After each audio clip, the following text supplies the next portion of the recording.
Hey you going there guys, EmpathAU here back again, trying up something a little bit different, including a face cam as well. Switched things up a little bit, gave them a little bit of a shuffle around as you can see down here as well, hoping this can make it a little bit more personal, and that we can connect a little bit better with this stream and with these divinations and just generally have a bit of fun, why not? But yeah, so things are going to be a bit different. This is going to be a big change for me because I usually hate myself being recorded. We'll give it a try. Please excuse the attire. I had a friend I hadn't seen in a very, very, very long time show up, and so we had a few drinks last night. Still recovering, so I might need a couple more of these. But yes, come on in. Let's get some divination going. If I can stop this wind from blowing my very spoopy sheet around. But nonetheless, let's have a bit of fun today, guys. So, topic of the week. Apologies to those who usually watch my stream. I missed Thursday's one. Turns out my computer, I was doing some updates involved with my Fiverr account and my paid readings. And as I was mucking around with getting the scanner working and scanning in my deck, resetting the, yes they do, Daedroth, thank you very much. As you can see, I switched things up a little bit, shuffled things around. I'm hoping by having a face cam that when I do my hand gestures and I start talking about what I'm actually, the reading and whatnot, that we can get a little bit more personal and have a bit of fun. Plus, I have a second webcam anyway for my paid readings as I was explaining, so why the bloody hell not? DongDong, thanks for joining. Always happy to have both you two here. Love yous. So, as you can see, things got shuffled around a little bit. Daedroth, as per the robes, I'm a little bit... had drinks with a friend last night and haven't quite recovered exactly yet. But we will get straight into it and we'll have a bit of fun nonetheless. As you can see, didn't even get my morning shower. Just the hair's still all over the place, still over the shop. But yes, apologies about Thursday's stream. Turns out as I was updating my computer and doing some driver updates for the printer scanner, in particular, it turned off my SATA cables. So, rebooted the system, getting it all worked up, and then suddenly it's just, nope. And I'm like, huh? What? Go into the boot settings, and sure enough, all the SATAs are turned off, and I'm like, that doesn't even make sense. Thankfully, I'm not a complete tech illiterate, so I knew how to fix it, but nonetheless, still annoying. Was like one of the last things I actually looked at. Because my computer's about 5-6 years old, I was thinking, oh, yeah, has my solid state drive given out? Has things died on it finally?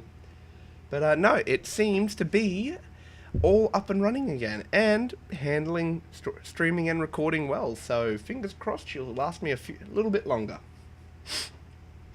But nonetheless, if you guys have queries, I am here. Throw them at me.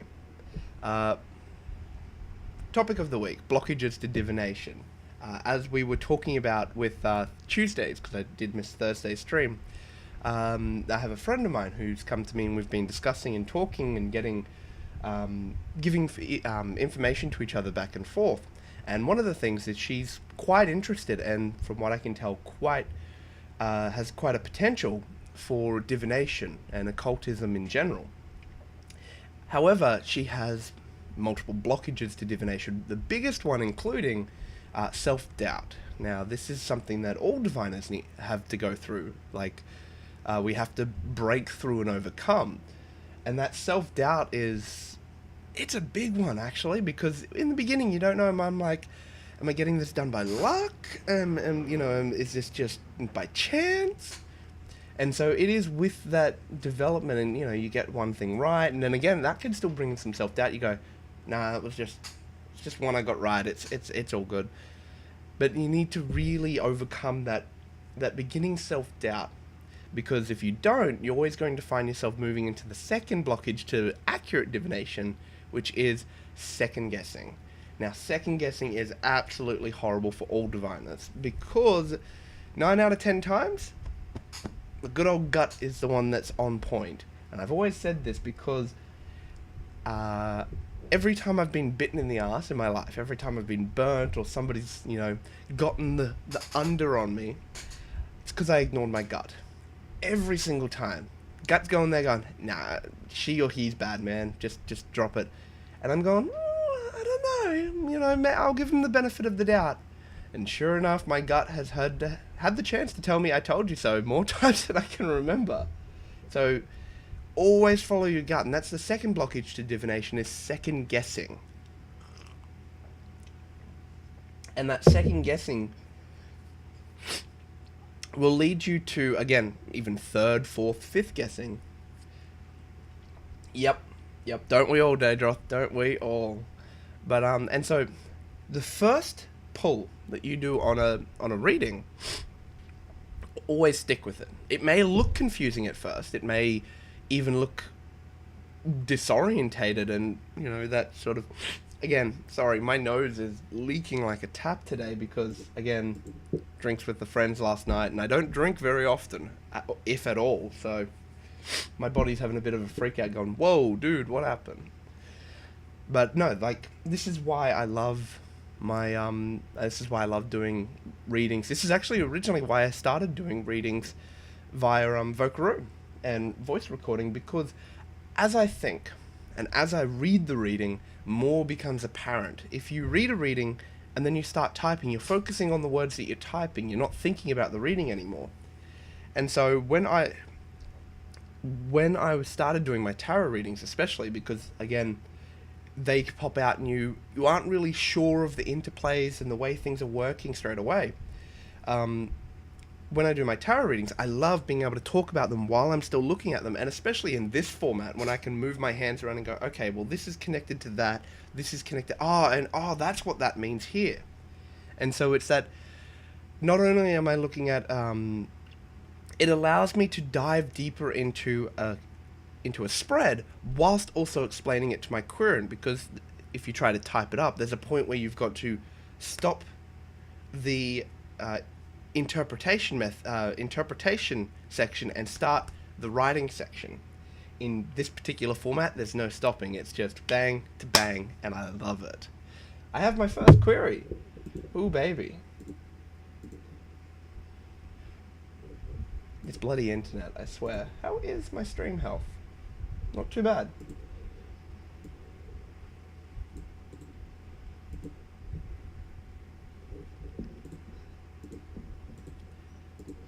Alrighty. So, DongDong, Grill, Purple Triangle, Energy Scrying. Career reading would be great. Just general idea of what path I could go. Let's say you can always pick method when you read for me. Oh. I'm giving you free hand on this one. Alrighty, so what sort of thanks, Lucid. Funny story, I haven't exactly woken up properly nor had a shower, and I'm fashionably late as it is. I'm going to throw on a robe because somehow doing these readings naked, it might get me some more viewers, but I don't think Twitch will be appreciative. But nonetheless, DongDong. In what sense of a career reading? Is this a focus on study, per se, in career reading, or are we actually looking to move into a job or a field? Because both are technically career readings in the way that I view them, but both carry very different sides to the same coin. So clarification on that would be fantastic. The reason I say this is because if you're studying, you're obviously studying to move into a career eventually.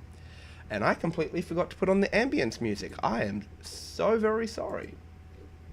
Job field, gotcha. I can do that. Let me get...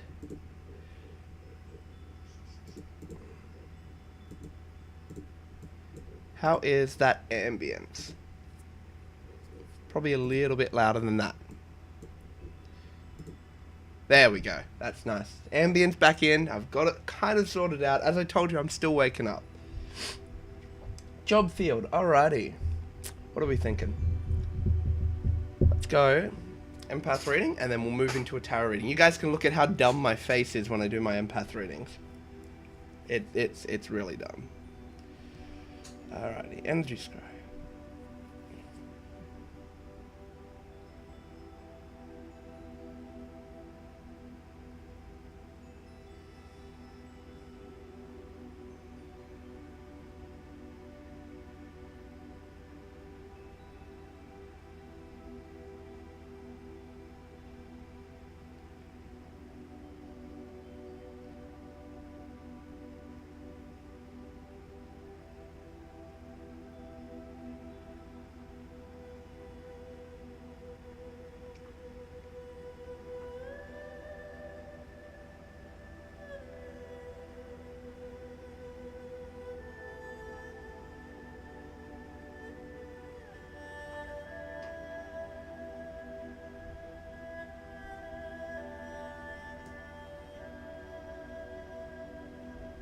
Alrighty.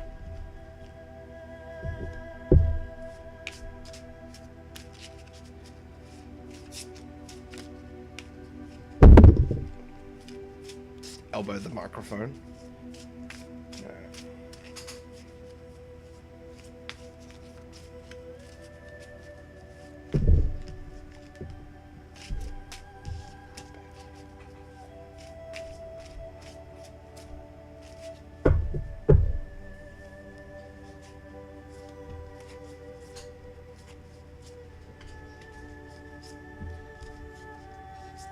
The only problem with this robe is it keeps catching on my very beautiful and mysterious black tablecloth.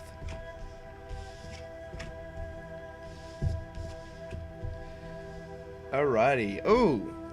Okay. Interesting spread. So, we've got the Six of Wands reversed. And where do I sit this to be center? There you go.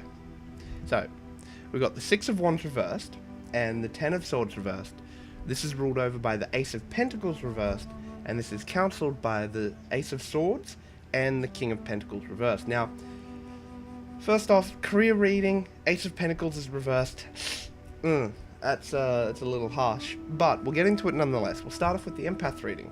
So, vision this time. Didn't catch an actual, look at the field. But the vision was quite, what's the word I'm looking for? The imagery was very on point. So I was standing in a parking lot, and there was a line of doors all around me, which was kind of interesting, like on a building where the parking lot was. And so while I was in the parking lot, I walked over to like a little section where it's grass and whatnot, and I picked up a rock, and underneath was a key. Took the key, replaced the rock, and I went up to a door, and I tried to fit the key in. It didn't work. So I went to the next door. It didn't work. So I went to the next door. It didn't work. What are you saying, Jesus? Oh, Jesus to the spread. I thought you were making fun of my face during an empath reading for a second. I'm like... and so I just kept going down and down and down to the different doors, and every door the key didn't work. And now the reason why this is the key was quite ornate. It was quite gold, not ornate as in like made to be like really interesting and it wasn't a very fancy key, but it was ornate as in like it was gold, it was thick, it had a bit of weight to it. The doors that I kept trying to put them into were quite newish. They were the wooden doors. They had not aluminum, but really cheap door handles. They're very new designs. And so as I kept trying to put the keys in the doors, they didn't work. So I kept moving down and down the different doors, and that's what happened. So we'll get into the spread now, because that was the empath reading. And so we got the Six of Wands reversed and the Ten of Swords reversed. Now, both of these two cards, so the Six of Wands reversed talks about what's the word I'm looking for? Riding on the coattails of someone else, accepting somebody else's achievements as your own. The Ten of Swords reverse talks about a hard time is almost at an end. Actually, I think that's Ten of Swords. Give me a second. I never get Ten of Swords reverse. Yeah, losing hope and giving up, being melodramatic. I had to double check that one. And so between these two, I get the feeling that they're more your feeling at the moment. It's like where you're putting your efforts and what you're doing isn't seeing any sort of growth. It's not seeing anything.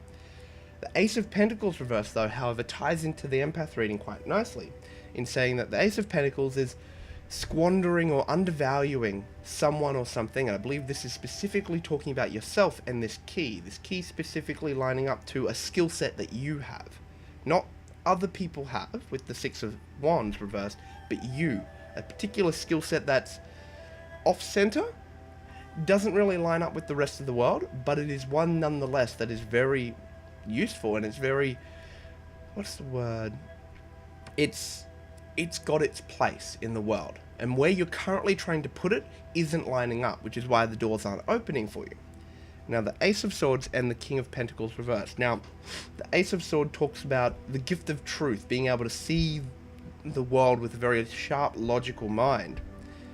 And the Knight of Pentacles reversed talks about growing lazy and dependent in comforts. Now, usually the King of Pentacles talks about comforts in, being, well off materially, and if you look, he's the king, he's surrounded by the material wealth he's built with the pentacles, and when it's reversed, it's that very much the, yeah, I'm good, this is great, I don't need to do anything else, and it's that stagnating and becoming too comfortable in life with your material possessions. And I believe this isn't talking about specifically material possessions, but more, see, I like the King of Pentacles because he reminds me of someone who's in a rut. Not a rut as in, they can't pull themselves out, but more they refuse to pull themselves out. It's like, I'm not going anywhere, but I'm kind of comfortable. This is good. Oh, yeah. So, and it's that lack of not wanting to pull yourself into harder scenarios because at the moment, they're going to bring both good and bad. And at the moment, you can kind of lazily flow on in this rut. So these two council cards giving me the feeling that you need to use that Ace of Swords to see through this. The King of Pentacles reversed may very well be talking about specifically needing to move. If we tie it back to the empath reading that I said before, in the sense of with where you're currently trying to insert these keys and the doors that you're trying to walk through aren't the ones that line up with your skill set. And that frustration is apparent here, especially in the Ten of Swords reverse. It's a very frustrating card. It's almost melodramatic. So, oh shit, I forgot to tag down what time I started this reading. Too many things happening today. Too many things. But, yeah, so to sum it up, I believe that you may very well need to completely change either A, where you're looking, or B, your environment. I remember you saying that you're from a small town.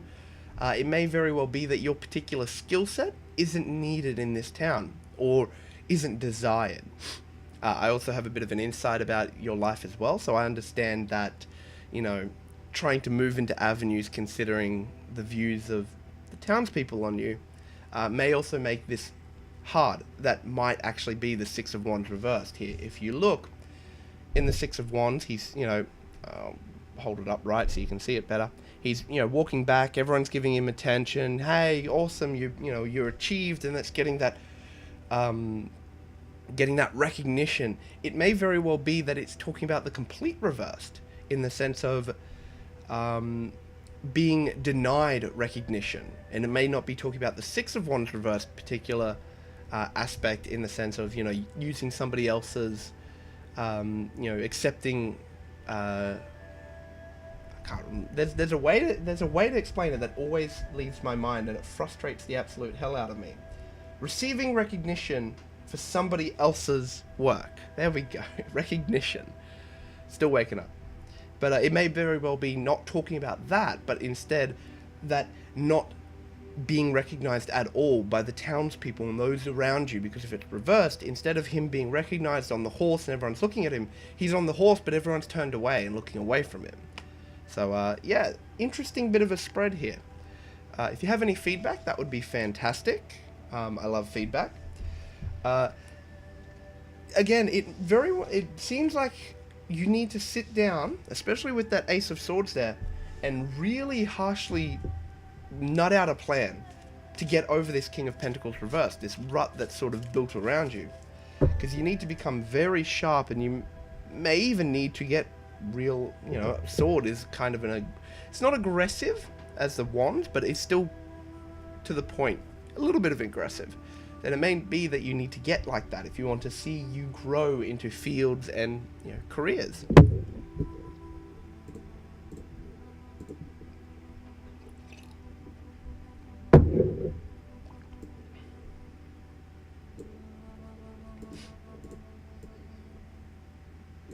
Alrighty, and we got the next one.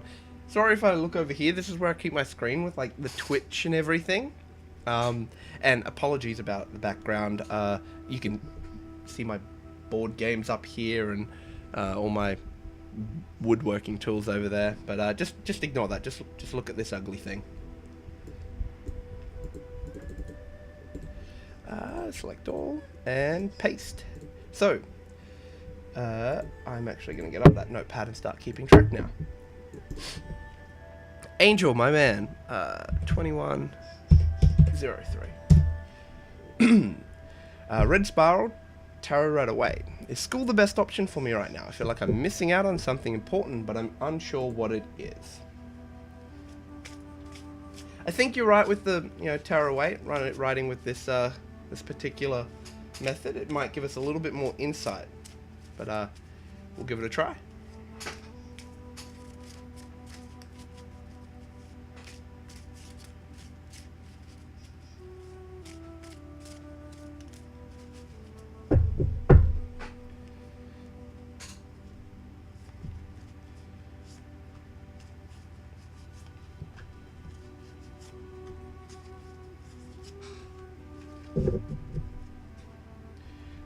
Alrighty, I swear I need to realign that webcam. It's going to frustrate the hell out of me.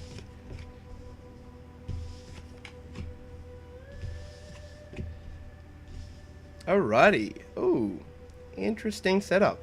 So, we've got the Nine of Cups and the Two of Wands. This is ruled over by the Knight of Swords, and this is counselled by the Eight of Wands reversed and the Four of Cups reversed. So, interesting thing about this. So the Nine of Cups and the Two of Wands. I love how you're saying, is school the best option for me right now? I feel like I'm missing out on something important, but I'm sure what it is. Two of Wands, interesting card to come out here because it talks about choices. You got one wand here, one wand there. Which way am I going? And the Nine of Cups talks about comfortable abundance and having that desire to share it with others. So it may be that this is talking about where you want to go in life, that you're currently in a choice, like you're saying with school being the best option for me right now. So Nine of Cups, we'll come back to that in a second while I'm allowed to, let me read into the rest of the spread and we'll figure out where exactly what it's trying to say. Now, the Knight of Swords is a very directional card. It's very much, when it's reversed, it's almost tunnel vision, but when it's upright, it's talking about having a project or an idea or a career or an workings that you're currently very focused on and very direct and making lots of moves. The Knight of Swords, to me, is very much when I think of the Knight of Swords, I think of the image here, and he's on a very straight road, just galloping down, versus, say, the Knight of Wands, who's just blazing a trail across the countryside. Whereas the Knight of Wands, same energy, same, wanting to get there. He's all over the shop. The Knight of Swords, very directional, very straight, very sharp, very logical too. He knows where he's going and he knows what he's doing. Now, Four of Cups reverse. I don't see this card very often. So, interesting. So we got the Eight of Wands reversed and the Four of Cups reversed as both the council cards. Now, Eight of Wands reversed talks about not stagnating, but very slow energy. When it's upright, it's very fast, very moving, very off in the air, sometimes even physically moving. If you have a look at the artwork here, the the wands are being thrown up in the air almost like spears. So when it's reversed, it's almost like they're not going anywhere.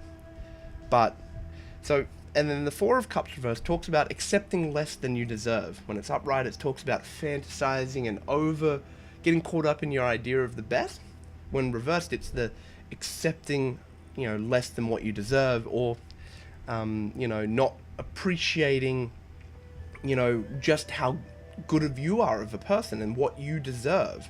So interesting that these two are the Council cards, because it's saying that,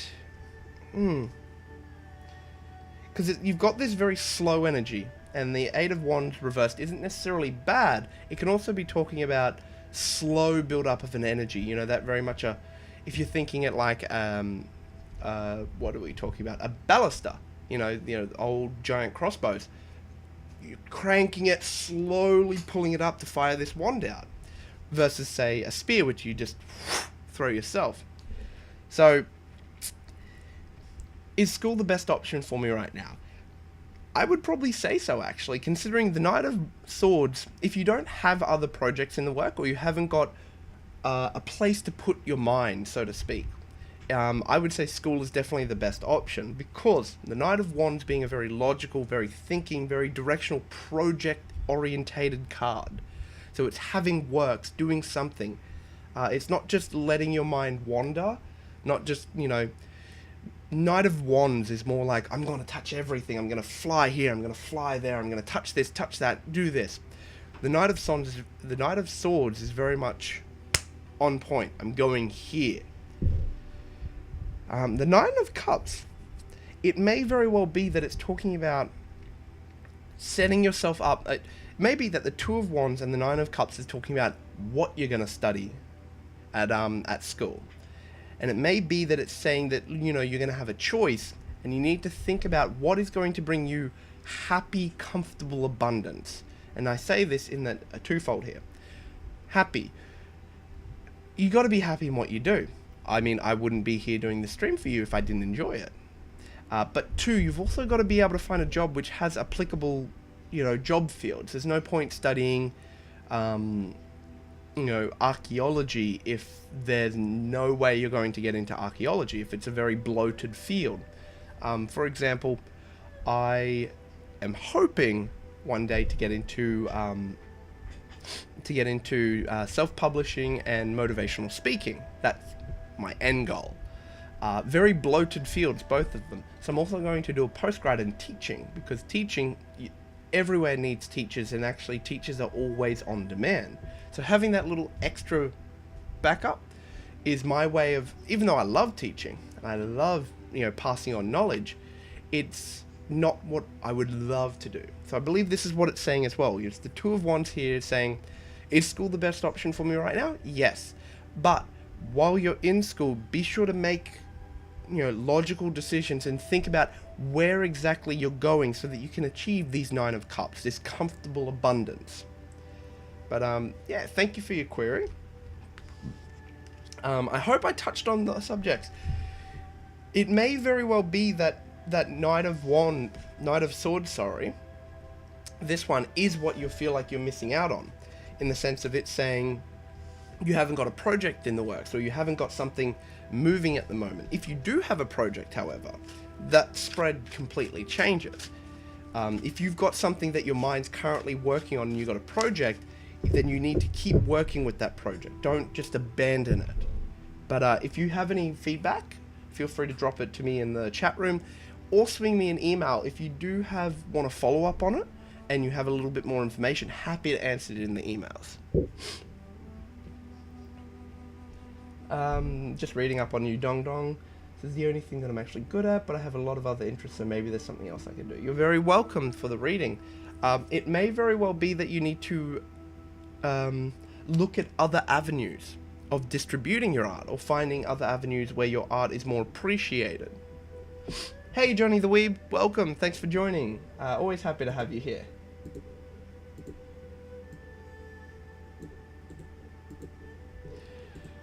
You, bloody Daedroth, keeping me on my toes with these genders. Like, I don't know how you keep coming up with these. These are great. Oh. And I think I might need to make this box a little longer. There we go.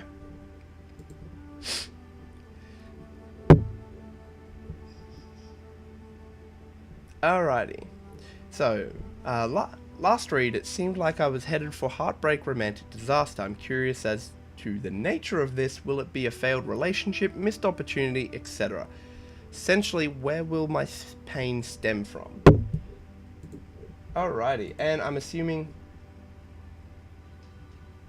you really are. Let's not dilly-dally words here. You really are.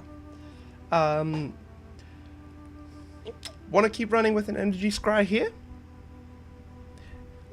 Yeah, actually, I think you're right. I think you're right on the ball here. This does look like an energy scry query. Alrighty, give me a second. Red rectangle.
Yeesh. It's and yes, I know I make retarded faces when I do my empath readings. You don't need to remind me. So I did the reading, and it started off with me walking across the surface of the water at night. And I walked across, and I was in not exactly formal wear, but I was well dressed. I walked across to this woman. I put out my hand, and she took mine, and we started dancing. As we're dancing on this water, back and forth, the moon starts to fade, starts to set, and the sun starts to rise. And as it does, she starts to fade. And as we keep dancing, her hands become lighter on mine. Her grip on my hip becomes lighter. And then as we end, and I do the spin away, she spins away and just disappears. And I'm left standing there by myself. And as the sun rises, fall into the water, and yeah, I'm basically drowning. I didn't drown. I won't.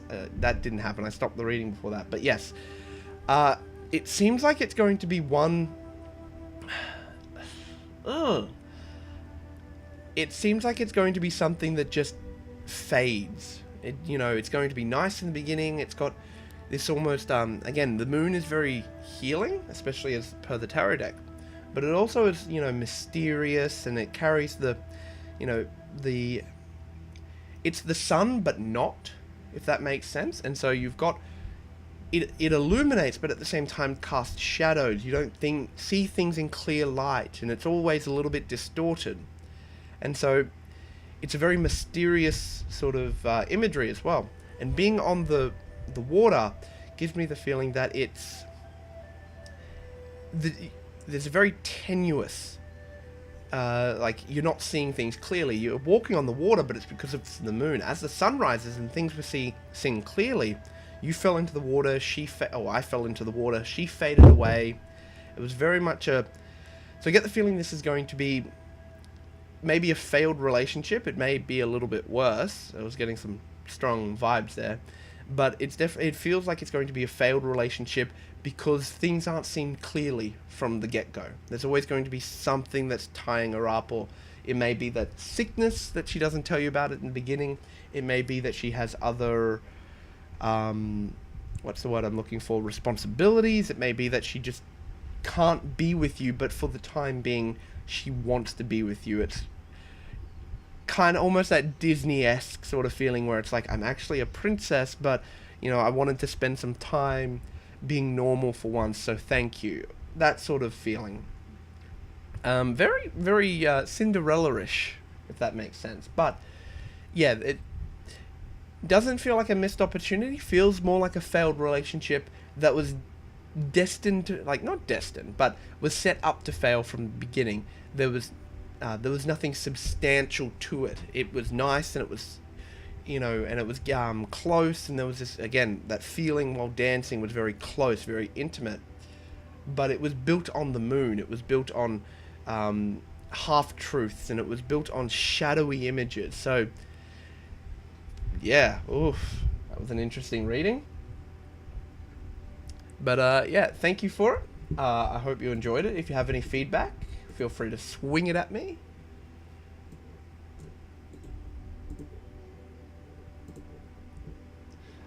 Lucid, yes, I really need to work on completing projects and not just losing interest so easily. Thank you, Empath. Anytime, man. Anytime. As I said, if you've got current projects, that particular reading is saying to very much focus on them if you have current projects. It may also be saying that getting into school right now will give you that focus, will give you that Knight of Swords, and that, and again, the Two of Wands makes a lot of sense now, is because the Two of Wands is about making a choice, and it's saying you need to make a choice and then Knight of Swords it. Choose that one and go for it. Anytime, man. You seem to bring out some woof readings. Damn, boy. Damn boy. Who is bugging me? Alrighty. Next reading. I think I copied it already. Yes, I did. It's from John. Johnny the Weeb.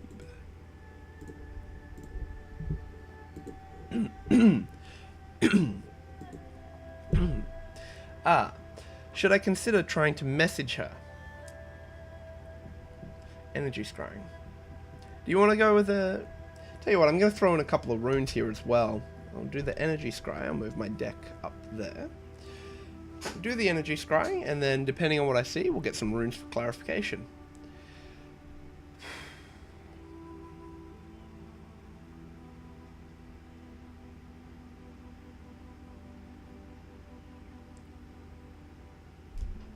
Before I start.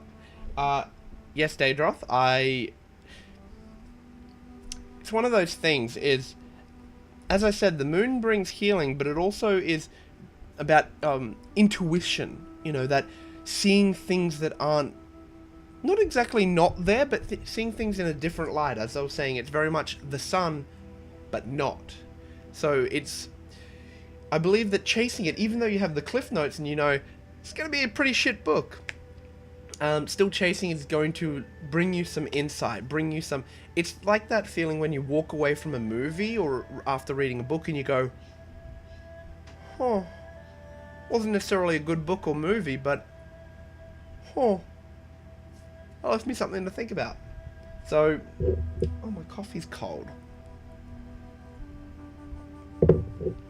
So, this is why I don't do divination for myself, at all, because I would rather run into these stories and these movies and these books without these cliff notes, because I know I would change who I am despite the cliff notes and then, completely rewrite the story.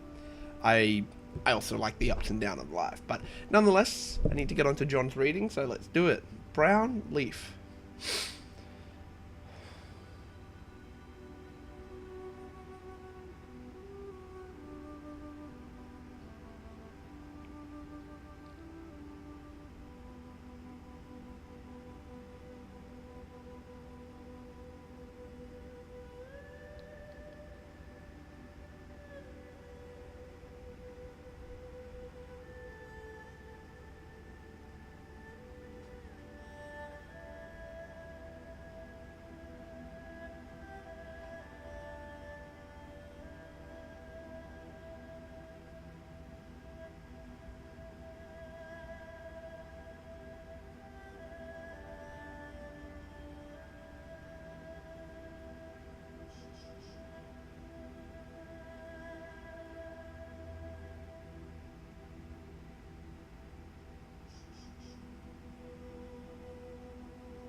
Alrighty.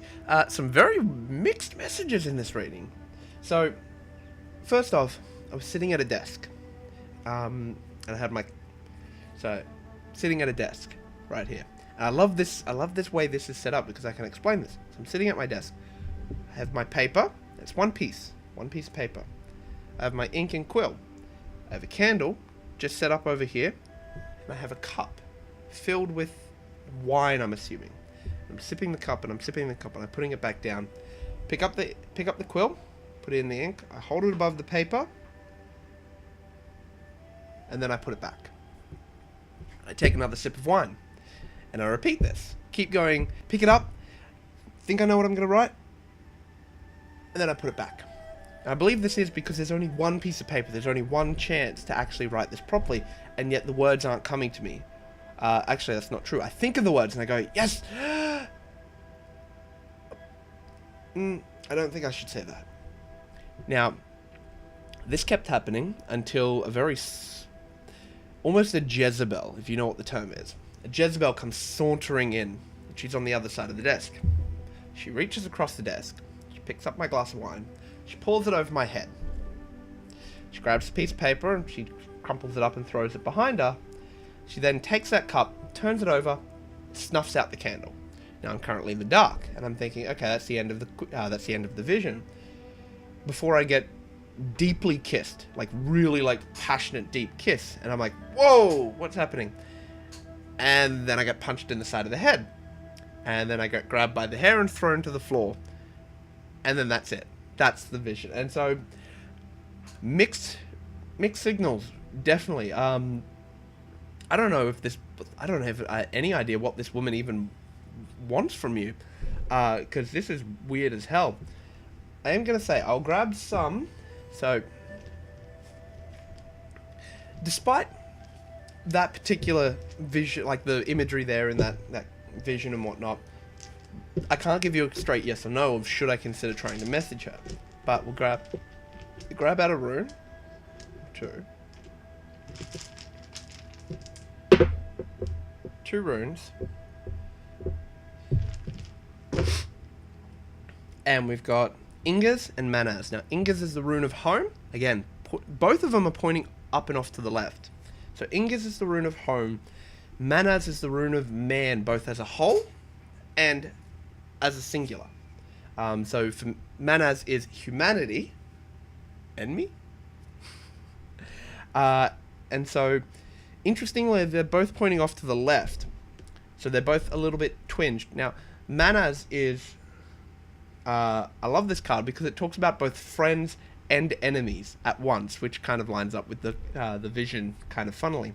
Also as a rune of introspection, knowing you and your place in the whole of the world. You know, with knowing of you and of your place within humanity.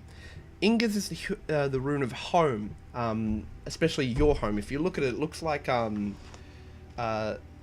old school cross fencing that you would use to mark out your place. Now, if you give me a second, let me just have a double check on Ingas, because I believe so.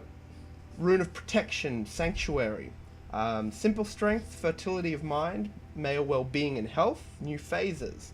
Now that's when it's upright. Now both of these are skewed a little bit, and it's interesting because, especially with Manas talking about both friends and family, and it's pointing towards Ingas, it may be that I'm probably going to say message her, but be very... What do you want from her? You need to set the boundaries from like the get-go, because I get the feeling that, especially Manas pointing into Ingas, she can weasel her way into your sanctuary, your home, your surroundings, and what makes you safe. Again, Ingas being the rune of home, and, you know... Thanks, Admiral Wrinkler. I don't actually have a tobacco pipe, thank you.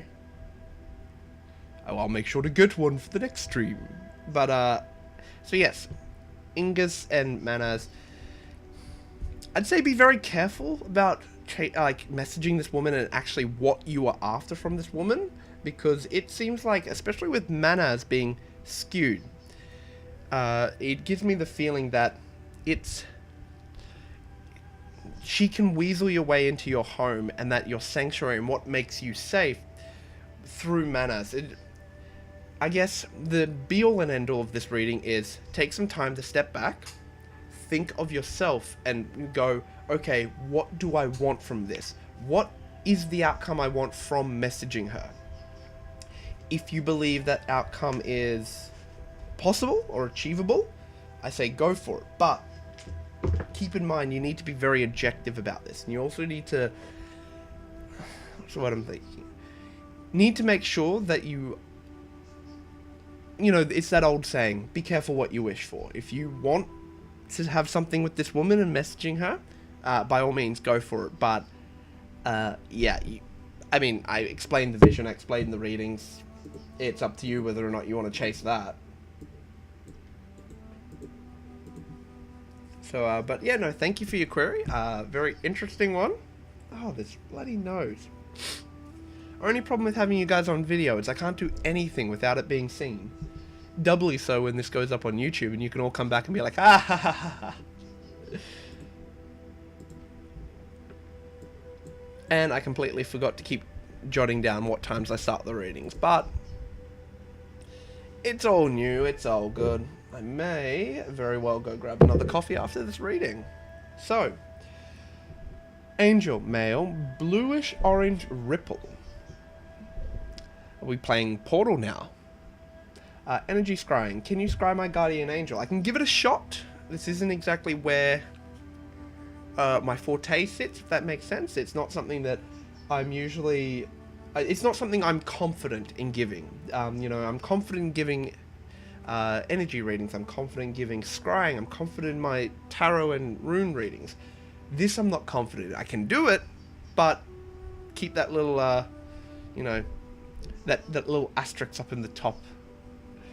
So, give me a second. I'm pretty sure you just want to watch my stupid scrying face. Scry my guardian angel. Let's do this.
So, first off, it looked...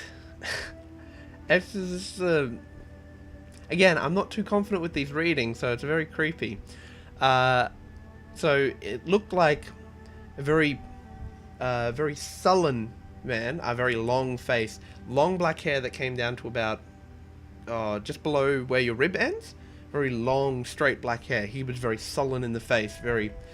looked like he hadn't slept in a while. Looked like he weighed about, 100 pounds soaking wet, and he was tall. And I was looking at, this man, focusing on him. I'm going, this can't be right. And then it hit me, this wave of, like, I don't know what it is. It's, it's that feeling like when you see something. The best way to explain it is when you're walking by yourself down the street and you see eyes glow in the dark, and you're like, oh shit. That feeling. This wasn't so much a feeling, like as actually seeing something, more as a feeling, and the feeling given off was there was more to this man than what he appeared, and it also gave me the feeling like what I'm seeing doesn't match up with what I'm feeling.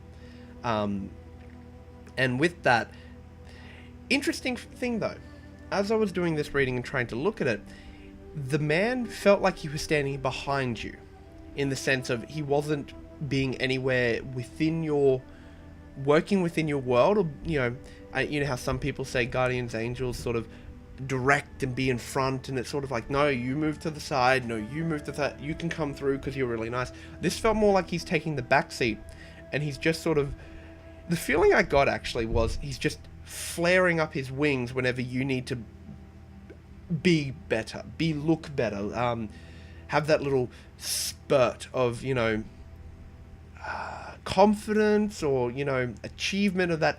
This isn't so much a him actually activating within your life, but more along the lines of, I guess the best way to explain it is like if somebody is walking along and they've got a bodyguard behind them, and somebody comes up to them and it's like, hey, what are you doing? The bodyguard behind is just like, and everyone's like, oh, by all means, go for it. Very much that's, you know, little bit of a twinge. Yeah, kind of actually. A sentinel is a great example. It's just very sullen, very, you know, but he himself didn't look the part. That's the thing. It's very much a, you know, it's kind of reminds me of that scene, if you've seen it, and I'm going to go a little bit weeby here, One Punch Man with Killer Kabuto. You know, it's like he looks, Saitama looks completely bleh, and Killer Kabuto is like, yes, I'm going to, and just as he's about to punch him, he's very much that animal intuition. He doesn't line up to just how much like strength he's got. And that's the feeling I got from the image, you know, that sullen face, the very skinny frame, the long black hair. But yeah, again, the Sentinel is more like how he is activating in your life, being behind you, and, you know, yeah, sudden spark ups to be like, bruh, back away. And then just going back to being in the background. So, as I said, I'm not exactly 100% with these readings, or I may be way off the mark. But fun nonetheless. I enjoyed it. Thank you for it. Alrighty. John. Tell you what, John, I'm gonna go make a coffee. While you think about that, hit me up whether or not you want what particular method you want for this, because I don't believe energy scrying is going to give me the most accurate or in-depth what's the word I'm looking for, information, so to speak, answers. My brain still hasn't worked. I've had one coffee, but yeah, so I'm gonna go grab another coffee if you guys want to take a quick bio break. Think about what you want, whether you want tarot readings, whether you want runes, because I don't believe that energy scrying is going to give you the most accurate or in-depth answers that you're seeking. So nonetheless, I'll be back in a second.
And back.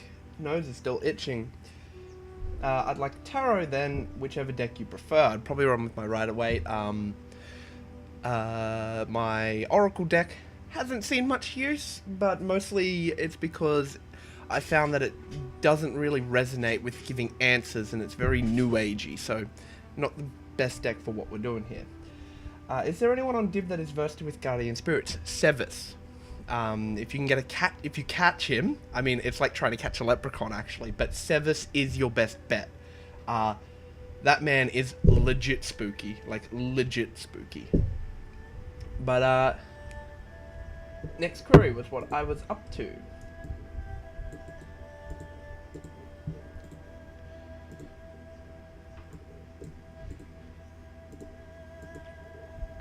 So, John, male, red lamppost. What do my co-workers think of me? What will our relationships be like? Alrighty. Spelling? Yeah, my accent's pretty horrible. So, and caps lock is in reverse. But, nonetheless, Sevis, but I believe their E has an accent on it. So, be careful. When you go searching, you won't find it with just Sevis. It's S-E-V-I-S, but the E has an accent on it. Can't remember exactly what one. I think it might be the lip moving forwards. Ah, gotcha. But yeah, no, if you can catch him or see him in thread, he is definitely one that is, like, he is legitimately a spooky, spooky man. So if you can catch him, good luck. But if you can, pick his brain. Yes, John.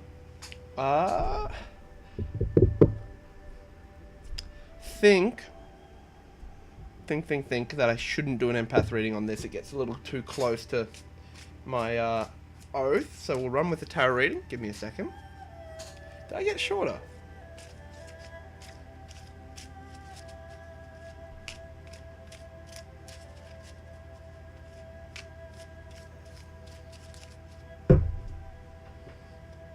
Swear this bloody...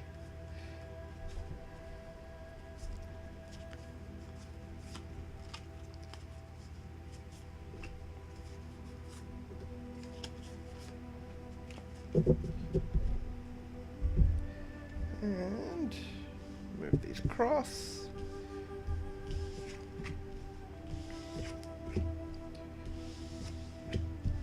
Alright. Oh. Alrighty, is there love in the air? But, so, we've got the Emperor reversed, and the Devil. This is ruled over by the Two of Cups, and this is counselled by the Four of Pentacles and the Hanging Man. Interesting combination of cards, especially considering this is in a love query. So, the Emperor reversed and the Devil. I believe these are saying that, you know... Now, the Devil talks about reckless pursuit of pleasure, but in this sense, I think it's trying to find a balance between the Emperor reversed and the Devil here. So the Emperor reversed talks about knowing when rules and regulations stagnate progress, and knowing when to question the mores of society. Who is bugging me now? Go away. In the sense of, you know, especially if it's going to be with co-workers and relationships built within a working area.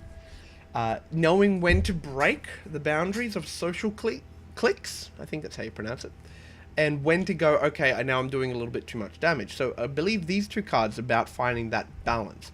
No, you know, knowing what to question and, you know, where to bring yourself in, but also at the same time to understand that don't just gun-ho try to break this down. That, you know, some things have been built for a very long time, and that you need to... Again, reckless pursuit of pleasure. Nothing wrong with pleasure, but don't overdo it. Don't burn and go crazy. Now, the Two of Cups is a ruler card. Really great card, especially considering what will our relationships be like. Loving relationship. Now, the Two of Cups isn't just about love. It's about a give and take. It's very much like the Gebo rune from my rune set, or the Elder Futhrak in general, not just mine. And it's that give and take that's a great... potential for relationship. It's that love and fun and give and take and that goodness of back and forth. it's, you know, this, you know, you give love because you love it, and you take love because they love giving it as well. So I believe that this is setting up for being a very good, again, balance to these two. If you can find a way to not stay on the outsides and not just be like a social outcast, but also don't try to gun-ho take control of the social clique. Don't try to become the one within it, but push the boundaries, maybe, you know, get yourself in a little bit, and then find your place in there, and then slowly work. But understanding that those boundaries need to be broken if you're going to make a relationship. If you don't push them and you don't question them, then you'll always be a social outcast. Now, the council cards, the Hanging Man, that is an interesting one, because I usually see it upside down, but yeah, that's what I thought. So it talks about, so Four of Pentacles, conserving your resources.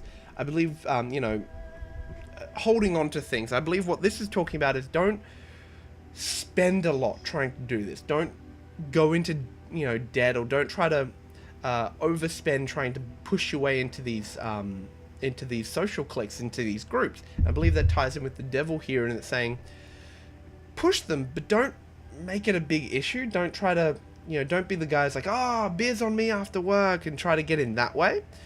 You know, slowly move yourself in. And the reason I say slowly is the Hanging Man. So the Hanging Man talks about knowing what to sacrifice. And it, you know, being aware of what to sacrifice. And this probably ties back into the Four of Pentacles, where it's saying don't try to use money to bring yourself into the social clique. Don't try to, you know, buy your way in. Don't try to, you know, overspend getting into this, you know, into these groups and building these connections. And so it's saying, you know, understanding what you can give up and how much time here and whether or not you can spend the money on that. But the Hanging Man also talks about calm inaction. As you can see in the cards here, he's all bound up, but the more he squirms, the more his feet get twined. If he just relaxed, went, alright, cool, this is where I am, reaches up, slowly undoes the chains around his ankle, he'll be down. But it's that calm inaction. And I believe that's talking about when you move into the future, to slowly push the boundaries, then just wait. Push the boundaries again, and then just wait. If you try to go gun-ho straight in, you're going to get, you know, you're going to get pushed back, and you're going to get retaliated. So, interesting spread all around. I believe what do my co-workers think of me? I don't think I picked up more on that. I think I picked up more about how to build a relationship with them, how to go about, you know, I think I picked more up on the second half of the query, which is what will our relationship be like?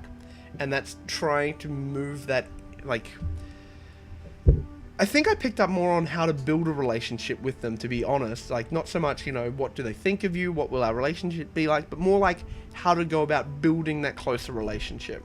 So, I may have screwed up your reading. I do apologize. If I did so, please, you know, yell at me in the chat room, tell me I'm an idiot.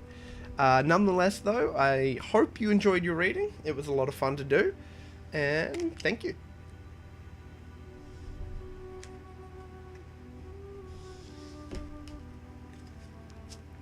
I swear, this bloody robe catches on this thing.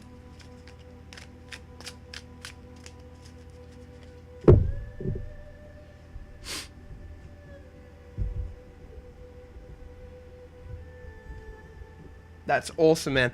I do think, the reason why I say this about the particular query is because I believe that you're starting a new job, or that you're getting into a new job.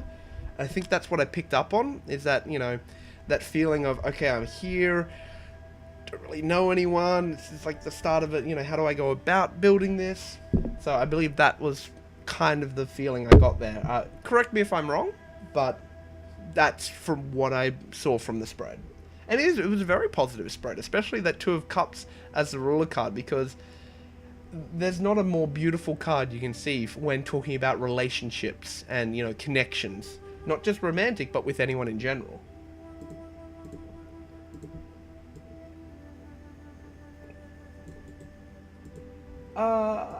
What is this?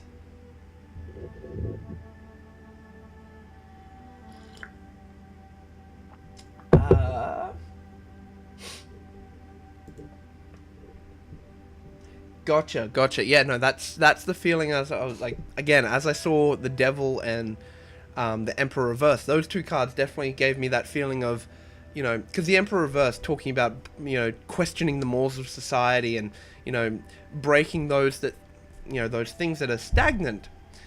Tied with the Devil, which is, you know, reckless pursuit of pleasure and rushing in and, you know, give me the sex, give me the drugs. I got the feeling that you were in a new sort of area position, and this was very much a, how do I go about building relationships without coming off as a douchebag? So, and yeah, I hope it was insightful. I hope it gave you something to think about. DongDong.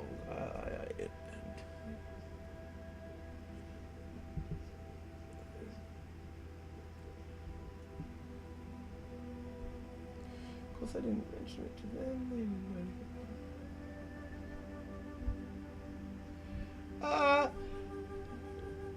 anything. That is a real spoopy question, DongDong. I think I might have to leave this one for a personal reading, because this feels like something that I need to go into a little bit more protected than just doing a live stream. So if you don't mind, I will do this reading for you, but it'll be in private. Just because I get the feeling that I might have to actually, like, last time I did a reading about spoopy things and I wasn't prepared, it completely fucked my deck, and that guy is still a prick. I love him, I did the reading for him, but my poor deck just got absolutely possessed and screwed over, and even did a follow-up reading for him, and that's actually, the follow-up reading was really nice. It seemed to allow things to come out of the deck. Like, she's been a lot nicer now. She's shuffling nicer. She feels a lot more lighter. So, it may very well be that doing that reading caught it, and then doing the follow-up reading allowed it to go back to him. Your problem now, man.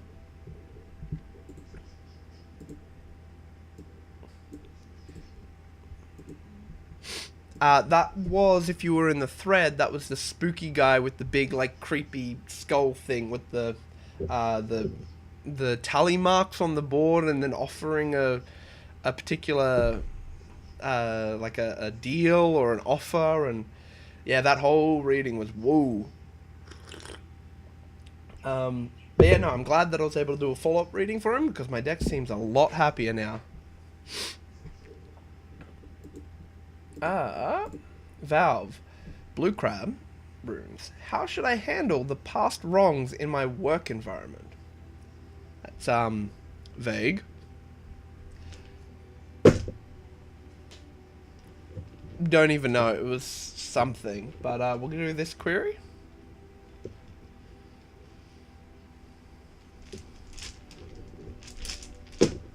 Come on.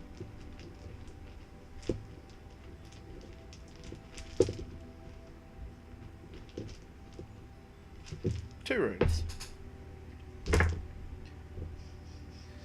Ooh, Issa, and I believe that is Airwise.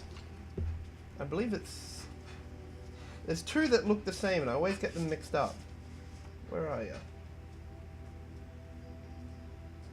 Yep, Airwise. Trees, you, yep, that's what I thought it was. Interesting, so you got Issa going up this way. What happened to my face? So you got Issa moving up this way, and you've got Awaz moving that way, very much hitting each other on like a crossroad. Why did things suddenly get really bright? I don't know. Move them over here. And so as you can see, so Issa is the rune of ice and winter and slow moving. And it's very much one of... what's the word I'm looking for? So it's you know, hibernation, winter, but also frustration because you can't do anything. And again, it's tilted to the right. And so Awaz, which is, you know, talks about trees and protection and driving force, motivation, a sense of purpose, survival, progress, change, development. The big line down the bottom here is nothing ventured, nothing gained. So interesting cards because Issa moving forwards, and usually trees during the winter die or, wither and, prepare for their own hibernation. So, Issa is also the rune of eventuality, and the fact that it's pointing towards the right and off to the future leads me to believe that these things will eventually be brought to light. If they're past wrongs that you know of and you're sort of tossing up, it's like, I should probably tell someone about these. It does need to come to light. That's what feeling I'm getting from it, because glaciers, albeit slow moving, do move eventually. They will eventually, if you were to put like a pine cone or something, they will eventually creep and take in that pine cone and overcome it. Ehwaz being the rune of protection and trees and growth. Actually, let me double check its Merkstav reading, because it is kind of, it is tempting. Confusion, destruction, dissatisfaction, weakness. Very interesting one, because again, Ehwaz is pointing back towards Issa. I believe you need to bring this up, or it needs to at least be discussed, but you need to keep your hands off this. This can't become personal. This needs to be, again, Ehwaz being the rune of protection and the rune of, what's the word I'm looking for?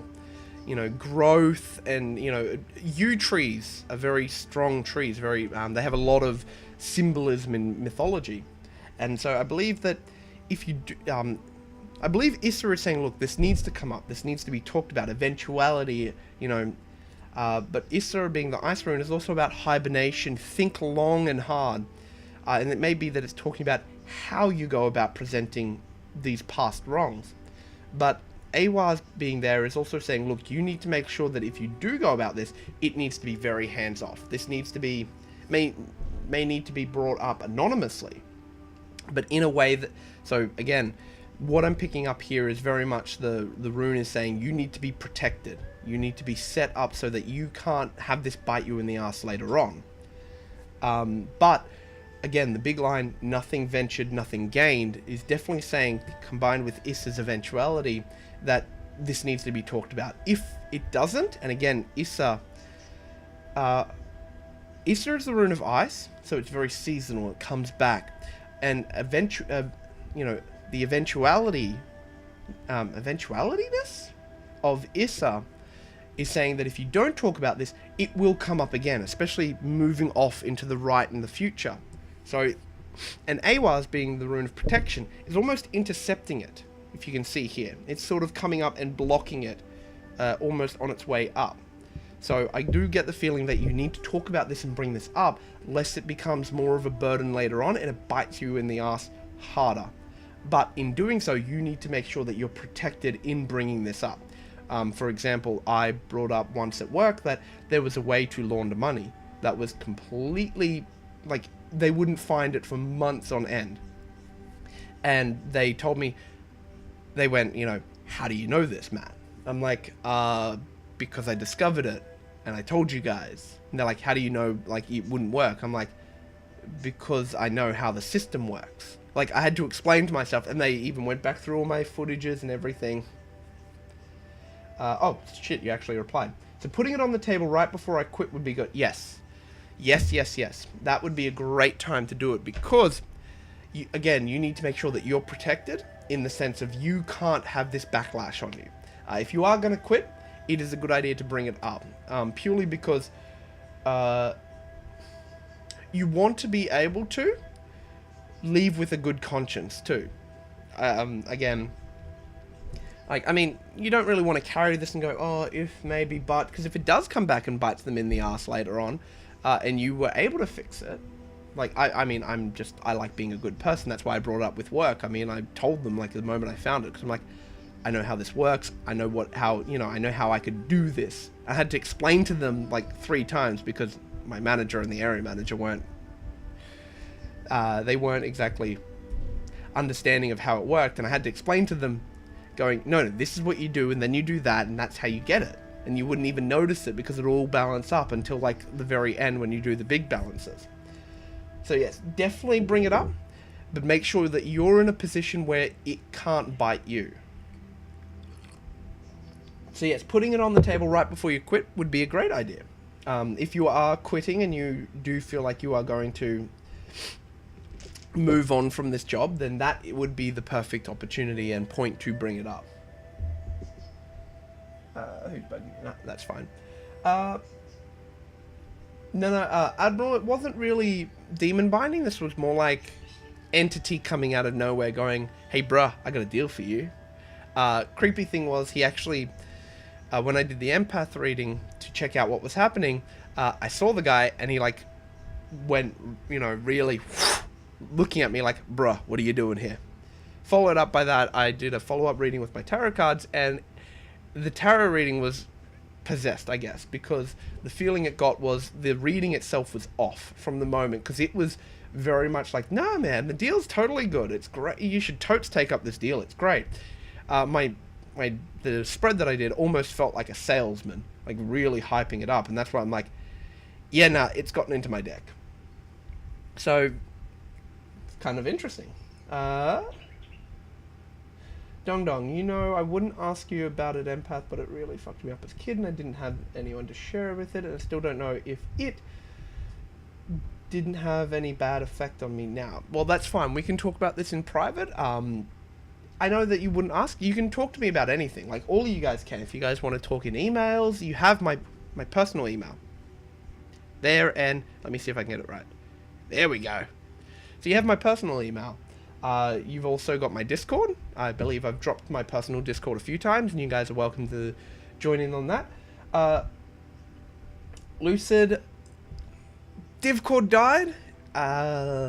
Very horribly, very badly. I'm thinking I might actually reinvigorate it, might bring it back to life. That's on the books for now. Going to see whether or not it's something I want to do and something that I want to chase up. I would love to have, that learning that,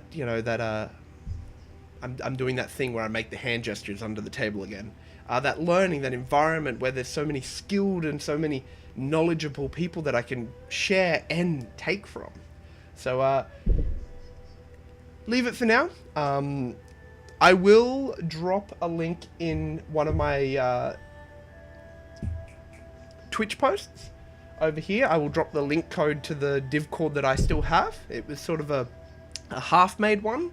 And it's just sort of sitting there. There's no one in it. It's just me. But if you want to join it, want to come, be a part of it, hey, we could probably build it from the ground up together.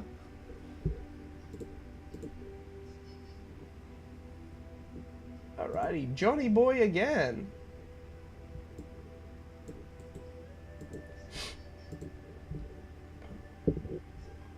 What? Okay. Properties. Paste. John, male, white dress, runes. What can I expect from tomorrow? We'll be at a family member's wedding for most of the day. That's amazing. Congratulations to whoever is getting married. I also like the nice little cut there. You got white dress with a wedding query. I like it. I like it.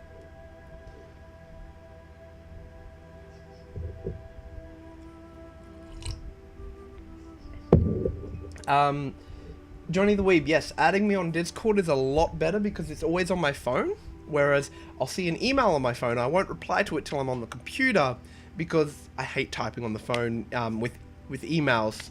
I love, I'll chat back and forth on Discord all day, but emails I like to be a little bit more, I guess, professional, and the moment I'm on the computer, I'm usually doing something else, e.g. this, or I'm writing my book, or like there's other things that catch my mind as I get on the computer. So replying to emails does sort of fade by the wayside, and considering it's the same email I get all the readings in, sometimes they can be lost.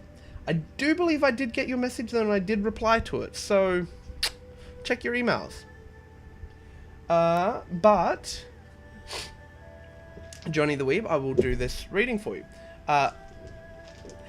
Question though, are we after what you are going to get out of this wedding tomorrow and like the event, or are we after just the event as a whole? Because two very different readings there. had a really concerning string of lucid dreams. One of them was a stranger in a business suit in my house offering me their card. This was after another one with someone telling me that everyone else had is mine. A big part of why I believe in this sort of thing. Some things go past hallucination, they don't haunt ya. No, I've had... That sounds spooky. Real spooky. I've been pretty good with avoiding spooky dreams. You know, I chalk it up to having some, you know, pretty solid shields in place. But it's... I think the creepiest dream I had was like a 9-month string where I built this this life in my own head. But that's neither here or there. That's bad memories. But yeah, no, I've been thankfully good at missing these creepy lucid dreams. I mean, I have lucid moments, but they're during my meditative cycles. So what are you after, Johnny? Like, is this about what you can expect out of the wedding? Is this what's going to happen with the wedding as a whole?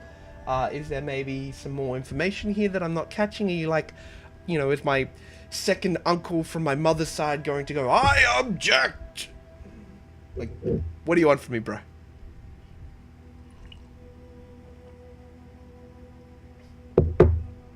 I'm actually having way too much fun with this this camera setup. While he replies...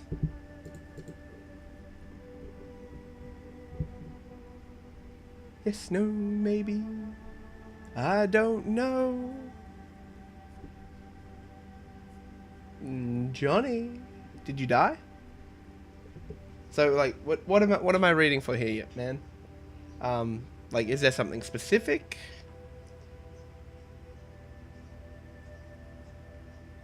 Did my chat room die? No, I got what I'm after. I have nothing but best hopes for the event as a whole, and then nothing else. So,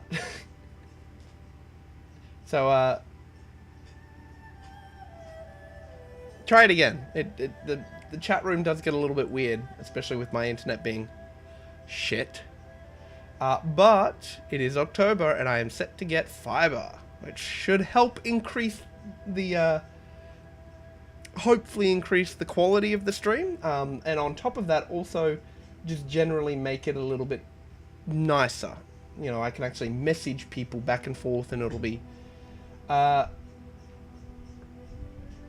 But yeah, no, try it again. It doesn't seem like it's... As far as fiber goes in Australia, it's...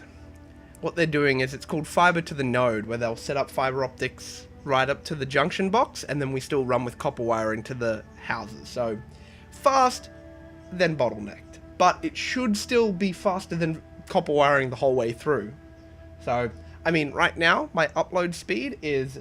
0.8 megabytes per second. So about maybe 3 megabits per second is my uploads, and my downloads are sitting at about maybe 12 megabits per second. Not that I ever get that. My downloads gets to about maybe 1.6 megabytes per second downloads. Hopefully that'll kick it up to something a little bit more substantial, maybe like 4 or 5 you know, megabits upload. I mean, I tried uploading the last video I did on YouTube. It got to 70%, and that was 24 hours of upload. And I'm like, nah, I'll have to do this another time, or, you know, steal a, you know, go to the library or somewhere where they've actually got proper connection. I meant to say, just a general reading on what my experience there will be like, such as having fun. So your personal experience at the wedding. Gotcha, I can do that.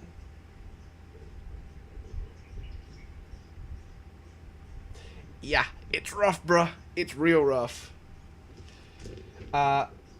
Hopefully I can get some proper bandwidth. Because again, I'm only about 150 meters of copper wiring from my house to the junction box, so it's not that long, like, distance between the copper wire, like the junction box and my house.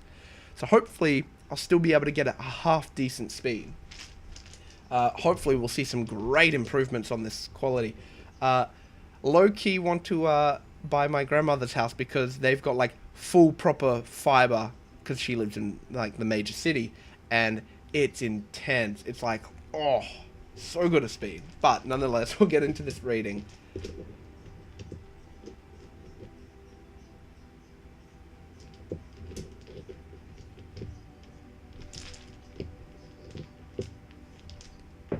Three runes.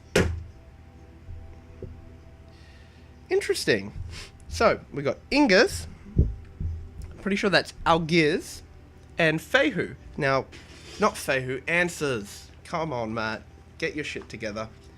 Let me double check if that is, in fact, Algiz. Yes, it is. You know, great resistance, resistive power. Now, it's on its side, so it's not exactly Merkstarve, but it's upright. So, if I can find it again. There you are. So, interestingly enough, what I love is, so, Ingas, the rune of home, of family, of castle, that's a great rune to start off with, and it's completely upright, so definitely get the feeling there's going to be, you know, this is a wedding. Absolutely. I mean, what time do you see all of the family come together, all of the, you know, the home and that, you know, family life. Algiz and Fehu are both pointing up to it, though, and Algiz is kind of Merkstarve, Fehu not, Answers, not Fehu, Matt, Answers. I always say Fehu because it looks like an F, and it gets me. But Algiz, hidden dangers, warning, turning away, that which repels. The rune is emphasized in Merkstarve, potential health problems, now or soon, time to retreat and shirk your responsibility. Now, that's when it's Merkstarve. When it's upright, it talks about protection, shelter, warding off, constant connection with the gods and higher power, hold on to position gained. Now, get the feeling, because Answers is also pointing up to there, and Answers talks about communication. It talks about its Odin's rune. It's, you know, being able to communicate well, being able to, you know, that strength of Odin. And I don't believe it's feeling Merkstarve. I believe Answers is kind of trying to be a little bit more Merkstarve because it's closer to it. So, you know, such as having fun at the reception, meeting some new people.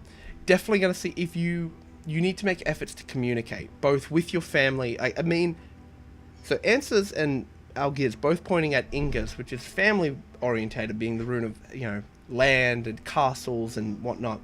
It's also about male fertility. So I believe connection with other males there, definitely going to be something that you should look into, especially with communication.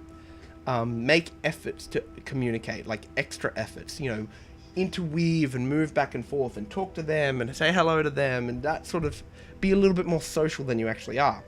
However, Algiz is saying to, Algiz is being a warning. So first off, when it's upright, the first line that jumps out at me is hold on to position gained. If you make an in with someone and you have a conversation with someone, don't flutter away from them, as I was saying with, like, you know, the communication and try to talk to everyone. Hold on to that rapport you've built with them. Have a bit of fun and talk to them and let them then introduce you further on. You know, try to build that, meet this person, talk, they take me over to this group, we talk, and more and more. But Algiz is giving me, I get the feeling you're going to have some issues with drunk males. And the reason I say this is because Algiz is both the protective rune, but when it's Merkstarve, it also talks about loss of connection and, you know, that taboo, turning away. And I get the feeling it's also talking about knowing when to cut ties of these people that you're talking to. If things get a little bit, well, you know what people like at reception. If it gets a bit too much, you need to be able to realize and go, okay, cut my ties, I'm going to go and chill over with these guys. So the feeling altogether is to, one, biggest focus is on your family here. And I'm definitely, like, that's the biggest one with Ingas. 2, move around, have a bit of fun, communicate, make efforts to communicate more with them. 3, enjoy the rapport you build with people, have a bit of fun. I would say don't drink too much, again, because Algiz being, you know, when it's Merkstarve, it talks about losing connection with your higher self and with, you know, the gods per se, and when you drink, you become very base in your, you know, who you are, your emotions, your your thoughts, your feelings. So don't drink too much. Have a couple of drinks, but remember to keep that balance. And I believe that's what Algiz here is being halfway up. Oh, Jesus, man, my hand is bright white. Not being completely Merkstarve, but not being completely upright. It's saying enjoy your drinks, but also balance yourself. Yeah. Connect with other males there. Again, Inga's being the male fertility. I get the feeling that connecting with other males is going to bring you the most fun, and don't get too caught up in the women there. You will connect with them through communicating with the other males. I get, again, as I was saying, flowing and moving, but also keep in mind that these other males are also going to become male when they start drinking. So keep that in mind and realize to know when to cut your losses. You gotta know when to hold 'em, know when to fold 'em. You get the point. But yeah, so seems like a fun event, but again, the biggest focus should be on your family there, with Inga's being the only upright rune and all others pointing towards them. Definitely saying that have fun, enjoy your time, don't get too caught up in who's doing what and who's where. Flow into a situation if it looks comfortable. If it's getting awkward, flow back out of it.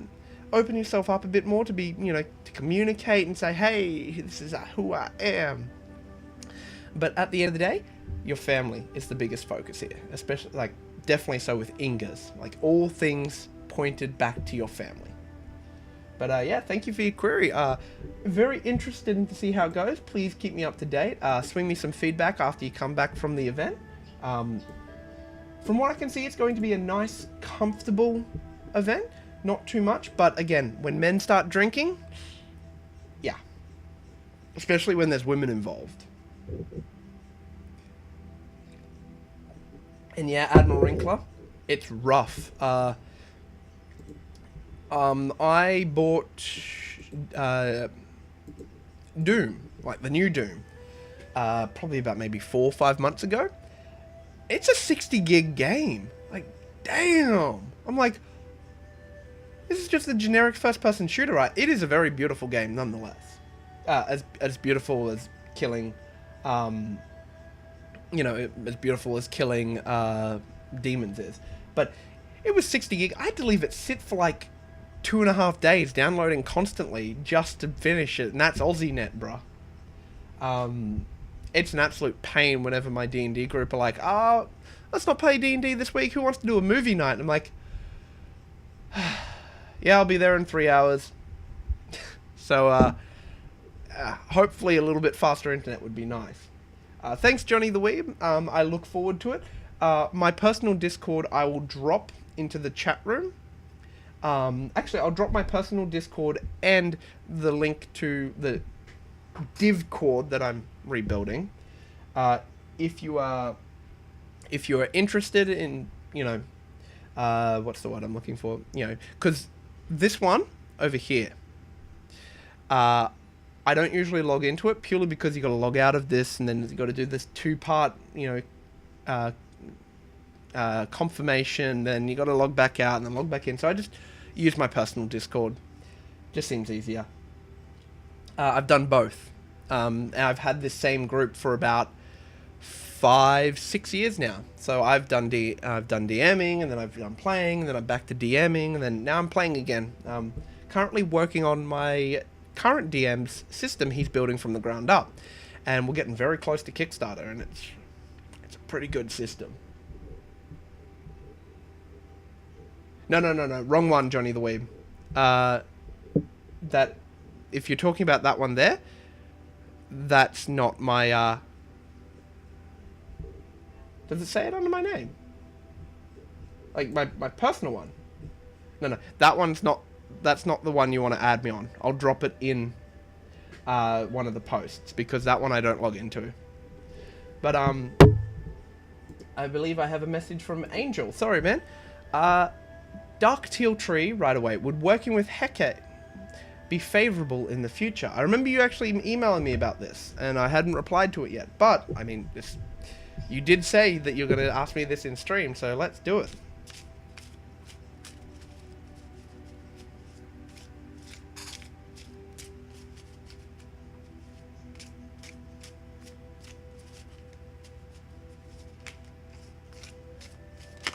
Good. Come on, Deck. Work with me, baby. There we go.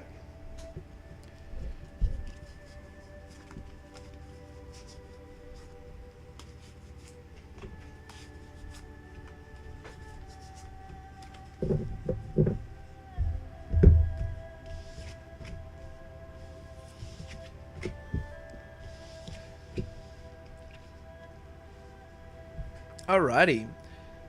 So, we got the Emperor and the Ten of Pentacles. This is ruled over by the Eight of Pentacles reversed, and this is counseled by the Devil reversed and the Five of Swords. So, interesting combination. I don't usually see these cards in this particular setup. But, so the Emperor and the Ten of Pentacles, great cards to see together. Specifically speaking, the Emperor talks about, you know, having that ability to, you know, give me a second. It's about leading and, if I can remember it, yeah, healthy stability, creating an environment that allows you to work, seek well-functioning laws and, you know, routines.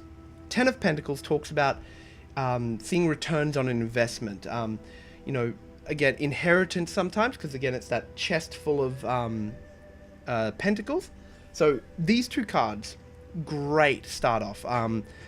You know, definitely going to see some great growth and great returns on what, you know, working with them, especially if you work within the confines of Hecate themselves. I've known three, maybe four people who use Hecate as their patron god. Not my particular people, but nonetheless, they were they had great workings. And so, again, working within those, you know, those confines of Hecate can definitely bring some great returns. Now, the Eight of Pentacles reversed, I don't see this very often. So, being lazy about your work, feeling uninspired, perhaps driving yourself too hard, seek a balance. So, Eight of Pentacles reversed. This is, as the ruler card, this is probably saying you need to find a balance. Don't go jumping gun-ho straight, you know, oh, Hecate, great, you know, do everything straight away. I get the feeling this is more like trying to say touch base, in the sense of, if you're going to work with Hecate, do your research, find out who and what they actually are, and from there, maybe do, you know, a little summoning, maybe a, you know, a little offering, something to just be like, hey, not sure yet, bro, but let's have a little powwow and see if, you know, we're good for each other. Not just sort of like a, you know, full-blown ritual and like, yeah, nah, dedicating myself to you. I actually made that mistake of doing that for my patron god Odin, and he basically just went, the fuck you doing, bruh? Just stop. And so it was very much that feeling of, we're not even bros yet. What are you doing? Come on, let's talk this out first. And so that's the thing. If you're going to work with Hecate, you need to touch base, you know, test the waters a little bit, see if you guys connect first. Don't go jumping gun-ho in and trying to drive yourself crazy.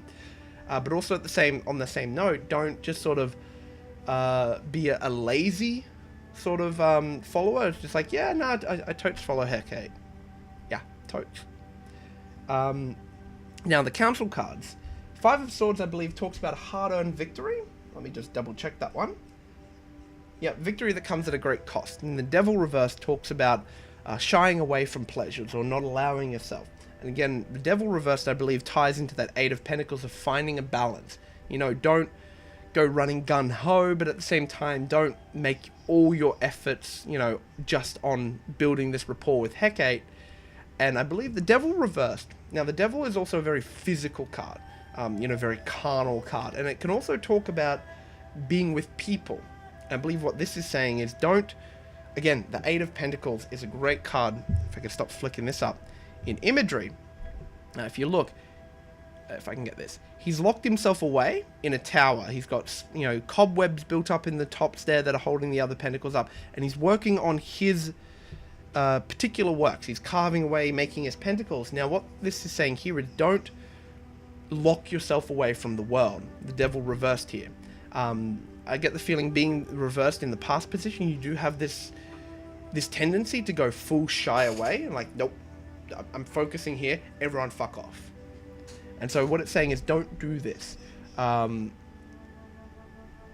need to, when I say intuition, I've always said is built on not personal, but it's knowing yourself in the grand scheme of everything.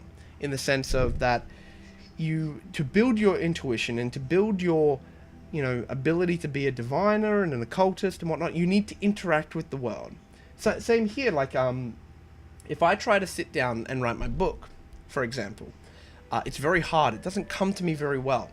But talking to people and interacting with people and getting that stimuli allows me to just bring it out. It touches things, and then I go, oh, I know kind of this from my worldly experience, and work with this, and then whoosh, and it's those moments that I keep locked up in my head, and they're what I word vomit into my book. This isn't just coming from me, it's coming from my stimuli of the outside. Like, it's coming from me whilst being stimulated by the outside world. I believe that's what the Eight of Pentacles, I'm doing that hand gesture under the table again, combined with the Devil reversed, is saying, find that balance. Don't go full, recluse, I'm working with just Hecate in my little darkened room. But at the same time, find that balance to allow yourself to still go out into the world and connect and find that, don't shy away from your pleasures. Now, the Five of Swords, I believe, is summing everything up and saying that, especially this part down here, a hard-earned victory. Will working with Hecate be favorable in the future? Yes. Will it come easy? No. It never does when working with, higher beings and, spirits and gods and whatnot. There is a lot of onus on us in that we have to, especially with Greek gods. I know that the Greek gods like to have their egos stroked a little bit more, and they're sort of like, yeah, aren't we, a little bit more so than, say, the Norse gods. And the reason why that being is the Norse gods are very much give praise and will return in kind. Like, there's a give and take here. Don't over gift yourself, because by doing so you expect me to gift in return. And so that's why, I know the Greek gods like to have, Mount Olympus and have their egos stroked a little bit more. So it is a hard-earned victory, but it's a victory nonetheless. And as I said down here, if you follow, if you work within the confines, you will definitely see the returns on it. But again, as I said, with the warnings up here. So to sum it up, would working with Hecate be favorable in the future? Yes, if you're willing to find the balance and put in the effort. So yeah, any feedback you have on that would be fantastic. If I know you might not have feedback right now, but if you can keep me in the loop, I would love that. I always love knowing how my queries are going and what's happening with them. If I'm not mistaken, Hecate likes dice. Maybe getting to a dice set. Or making yourself one if you've got any wood around.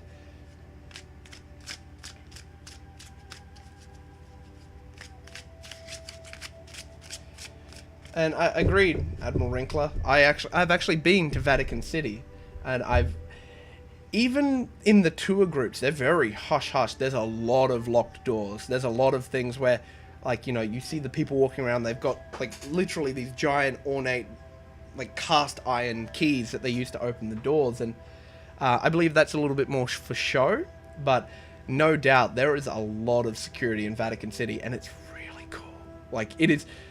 when I don't know if you've ever played the game The Secret World, or, those sort of, Name of the Rose, Eyes Wide Shut, those sort of things.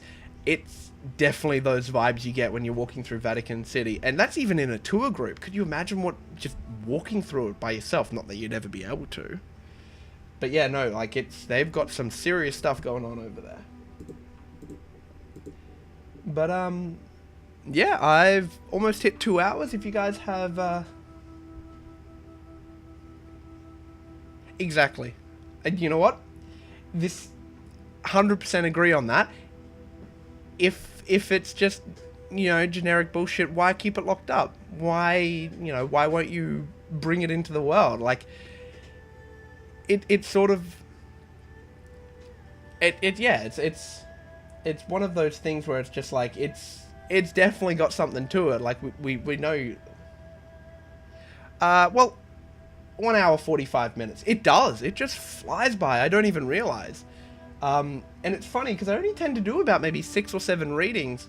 So I'm actually doing about, 10 10 to 20 minutes per reading, and I love that I can get so in depth with you guys. Which one?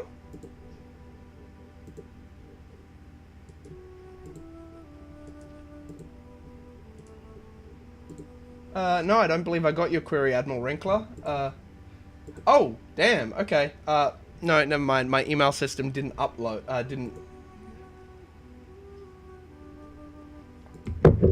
I got them. It's, again, trying to stream while updating my emails and shitty Aussie net. Let's just leave it at that.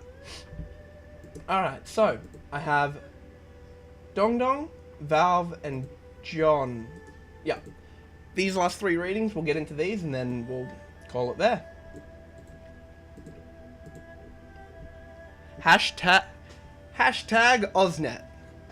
That's going to be like my opening line for my next stream. Yeah, I definitely got that feeling. It again, as I was saying, one of the, and I'm not trying to toot my own horn here, one of the reasons I can give, shit, I just smashed my mic. One of the reasons I can give advice, and I can give, and I can do these readings and offer up what I know, is because I have the wisdom from being, I'm quite young. I'm only 26, but I've had quite a lot of worldly experience, and so that allows me to inject myself into my readings. And so I always do the readings unbiased when I'm doing them, but once I get into the interpretation phase, you'll notice I bring a lot of who I am into the readings, and a lot of what I've experienced and what I've done. And so that's, again, if you isolate yourself away from the world, you lose touch with the world, and everything is part of the world. Your gods are part of the worlds that you're trying to work with. And I've always found that, if anything, by shying away from the world, you're doing a disservice to your god, because you are basically, you're confining yourself, and you're not doing anything, and you're just being this little blot in a dark room. And so you need to be a part of the world. You need to grow with the world. You need to interact with the world. And that builds intuition. That builds understanding, worldliness, wisdom, intelligence. Not that I'm any of those. But nonetheless, we'll get into these readings. But yes, so don't shy away from the world. Otherwise, you will become an armchair magician. It's as simple as that. You'll never do. You'll always just be. Alright, Angel Mail, Dark Teal Tree. Oh, I didn't copy it. Good job, Matt.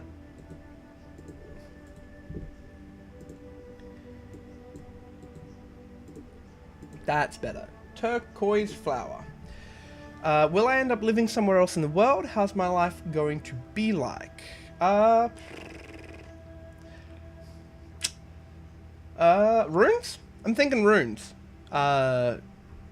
Give me a heads up, yes or no? I know that you said I can choose which I do, but I still like to ask for permission. It just feels right. I don't like to assume. Because when you assume, you make an ass out of you and me. But yeah, so is runes looking like a good method to go with this? Ooh, baby. Still waking up. Whew. We get a reply soon, maybe. Oh no, please stop. Alrighty.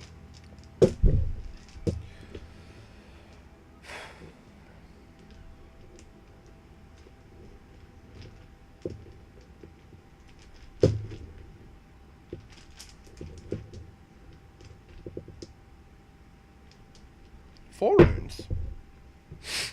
Oh, and they're making a square. Interesting. Alrighty, so we got Laggers, Daggers, Awas, and Jera. So, left to right, top to bottom. Laggers, rune of water, of healing, going with the flow. Daggers is the rune of, it's midday sun, but it's Merkstav here, because it usually is on its side, not looking like an hourglass. So, it's also like the second last rune. Yeah.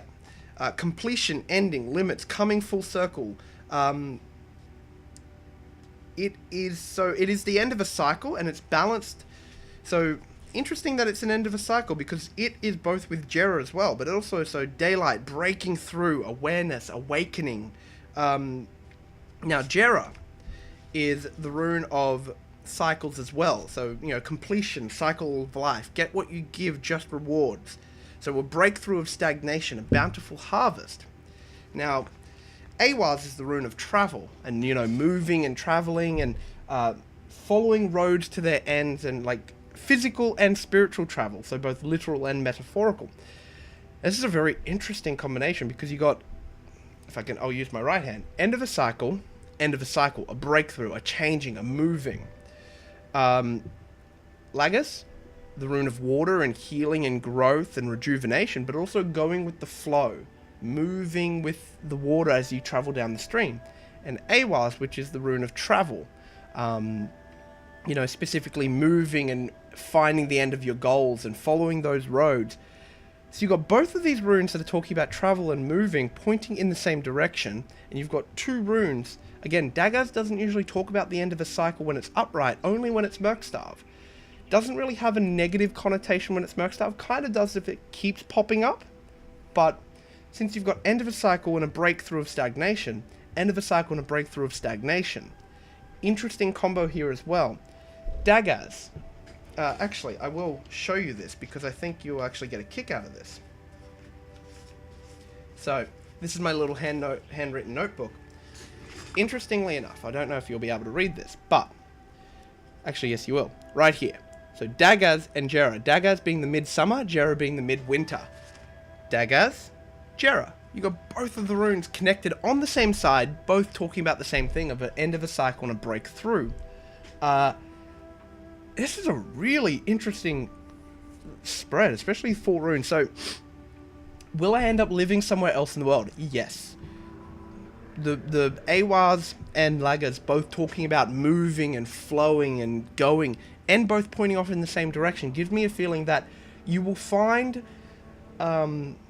things will open up to you where you will flow, and that there will be opportunities to move with the water, and that you got to take them and grow and physically move. How's my life going to be like? Again, that's probably a little bit out of the boundaries of what I can talk about, because we're talking that's your whole life. But this spread, talking about making physical moves, about going with the flow, 2 runes both talking about breaking of the cycle, and Daggaz also talks about having Jera as its balance and opposite, which it is here on top and down the bottom. So definitely get the how's my life going to be like? Really nice, I'm going to say. Once you break this cycle, again, you've got midsummer days, midwinter days, and it's this duality to them. And if you look, both runes are balanced. You've got equal sides. Jera, again, two parts, both balancing each other. So I get the feeling that, will I end up living somewhere else in the world? How's my life going to be like? I don't think I touched upon this as much, but I get the feeling you're going to grow, and you're going to physically move, and it's going to break a cycle, and it's going to just see things happen. Especially with Lagaz being in there, and that going with the flow. When you go with the flow, things just sort of fall into place. Water, it takes a dam to stop water. If you just put a couple of rocks in the way, it just comes down over that rock and keep flowing. You're going to see things just fall into place.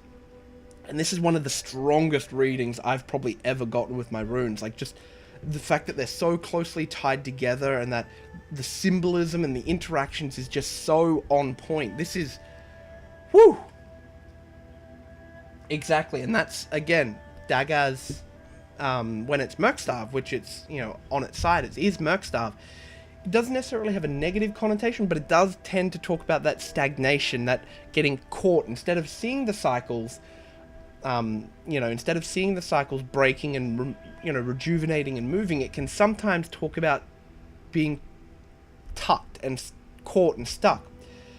But yes, no, this whole spread is basically just saying there's going to be a break. Something's just gonna, and then it's all just going to flow. In fact, that dam analogy works well with the Lagaz. It's just, the dam's gonna break loose, The water's going to go flowing everywhere. It may be very destructive at first, but once that first big flow of water has come out, you will start to see where the water flows, and you'll know where to take your raft and what avenues to follow through, especially with AWAs. Follow those roads to their rewards. So yeah, that was a... Whew. I'm so glad I'm recording this, because that was a cool fucking reading. Let me just double check AWAs, because I believe there's something in there I'm missing. Or not missing, but forgetting to talk about. Something just in the back of my mind niggling me. Where the hell are you, AWAs? There you are. Again, AWAs talks about natural flow. So, you know, natural flow to everything and our works. Tie that in with Laggers talks about natural flows. Travel, movement, moving to greener lands. Harmony, teamwork, trust, loyalty. An ideal marriage, confirmation of surrounding runes. First rune, picking up. New adventures and projects. So, just that whole spread is explosive and interconnected, and Laggers and AWAs talking about natural flows. Jera and Dagaz talking about the completion and breaking of a cycle and moving into new things. It's...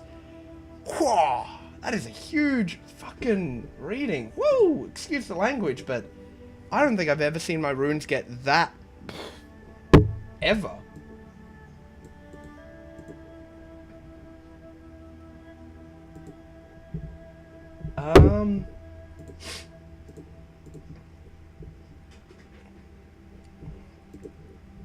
So, yeah, no, keep me up to date with that one, please, very much so, because, and I will try and get these videos up on YouTube, and I will try to get them moving. Problem is, they are long videos, and they do end up being, you know, 4, 5, 6 gigabytes in size, so it is huge. And I need to buy another, hard drive, because just, I'm running out of space is what I'm running out of. But, okay. Almost 2 hours, let's smash these out. What is the nature of the eagle being you scried? Whichever reading type you suggest, please. I think we'll run with tarot. They do tend to give the most information, and they, I believe, if I try to go with runes, they might just bring out, like, Perthro or, you know, the, Laggers Merkstaff, where it's like, it's spoopy. And you're just like, no shit. And the rune's like, you're welcome. So I think the tarot cards are probably a little bit better to...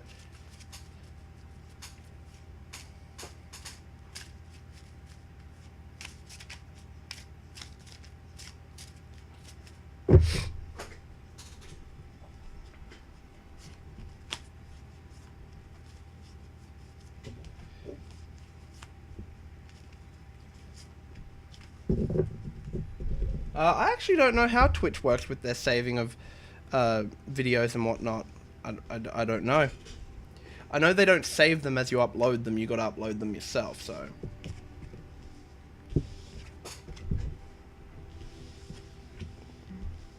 Ooh, okay. So, we got the Hermit and the Three of Pentacles. This is ruled over by the Page of Pentacles, and this is counselled by the Eight of Cups reversed and the Eight of Wands. Now, 2 8s, both council cards. Interesting combination. So, what is the nature of this eagle being you scried? Let me just double check Page of Pentacles, because I don't see him often. So, it's already quite good at. You have the present worked. Okay, so, the Hermit and the Three of Pentacles. These, the Hermit talks about taking time to back away from the world and become introspective.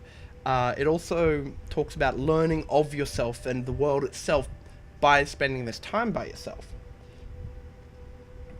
And the Three of Pentacles talks about hard working, whereas the Eight of Pentacles is more scholarly in its hard works. The Three of Pentacles is more physical, very laboring. As you can see, he's, you know, working in a forge here. So, and I love it because it's working, mastering a skill and a work that you love, and making, you know, enjoying what you do. So these two tied together talks about, and the Page of Pentacles, which I just checked, is talking about presenting your works to the world, knowing that you have the skills and the knowledge and that you've been working and you're ready. As you can see here, he's holding up a pentacles and he's ready to put it on display. So these 3 runes are leading me to believe that what is the nature of the eagle you scribe is it's one that's going to bring you a lot of learning and introspection, but love of that. I think it's going to be a very pushing, driving force to both learn of yourself and how to present yourself to the world, because you got the hermit, learning about yourself, learning that introspection and learning not only of you but the greater world. And then you've also got the Page of Pentacles, which is displaying yourself, showing your works. And in between them is the Three of Pentacles, that loving what you do. And I get the feeling it's saying that you're enjoying that, that this eagle is going to bring this learning, this understanding, this growth, and with it, a new way to show yourself. Again, the Page of Pentacles being the ruler card is definitely that presenting yourself to the world, showing who you are in your works. Because when you put your works on display, you show yourself wholly and completely. Now, the 2 council cards, the 8 of Cups reversed, which I know the 8 of Cups upright. Let me just double check its reversed meaning. Yep. And the 8 of Wands. So the 8 of Cups reversed doesn't really feel like it's reversed completely, but the 8 of Cups reversed talks about convincing yourself to stay in the current, where you currently are, and convincing yourself that a bad situation is like, no, it's fine. So you've got all these cups strewn about.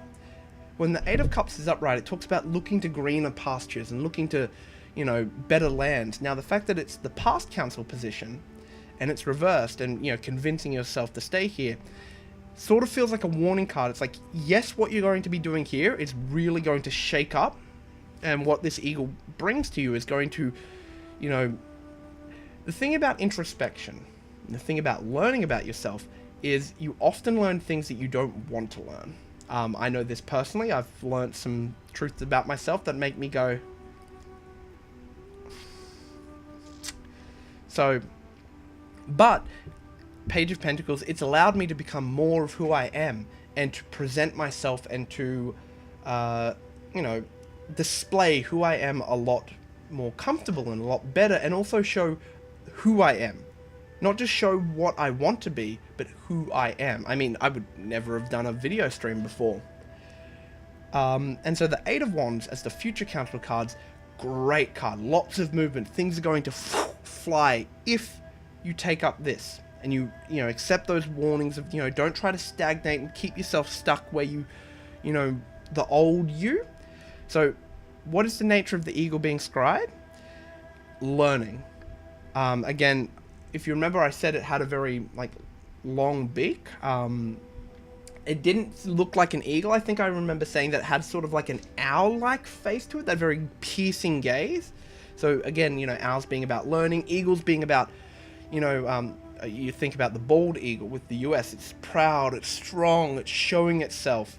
And I believe that's what it's trying to say, is this combination of learning both who you are and the knowledge and introspection of an owl, tied with that prideful, not prideful isn't bad, being overly prideful is, but that prideful exuberance of yourself that goes, this is me. This isn't who I want to be. This isn't what I want you to see me as. This is me. And again, the 8 of Wands being in the future council position is a great card. If you do take this up, you're going to see a lot of growth, a lot of explosion, things happening and moving into place. Oh, my throat. I've been talking so much I haven't had any water yet. And I just woke up, so I only had my 2 coffees. Might have to do a 3rd coffee. But yeah, thank you for your query. If you want to give me any feedback on that, that would be fantastic. Very, very interesting. And as you can see here, the cards gave a little bit more insight than what anything else could have touched upon, I feel. If I tried to do an empath reading, I feel I might have just given you the same answers. Runes would have been very crass and straight to the point. It's like, it's spoopy, bruh. And last quick little reading with John. And then that'll be us for the day. I can't believe it's 2 hours have flown by so fast. There it is. I was wondering, I'm like, when am I going to get... There's my hunger.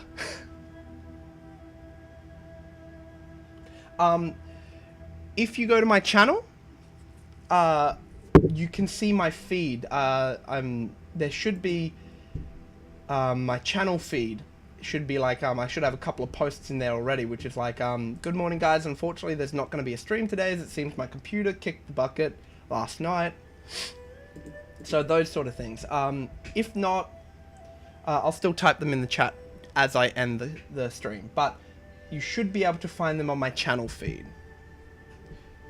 John, Mail, Red Window, Energy Scry, something a bit simple.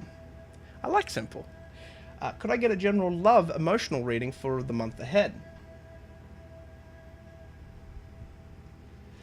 Yeah, actually, you know what? That's a pretty accurate, description. It's same sort of feeling, that very piercing gaze, that very, you know, learning seems to be the biggest thing here. Learning of who you are, your internal you, but also how to project and show that you to the world. Again, being the Page of Pentacles is about showing your works. You've worked on yourself and you've built this thing and now it's time to present it. John, I swear you guys just want to see my ugly face, do these stupid readings. Something a bit simple, get a general love reading, see what I can see.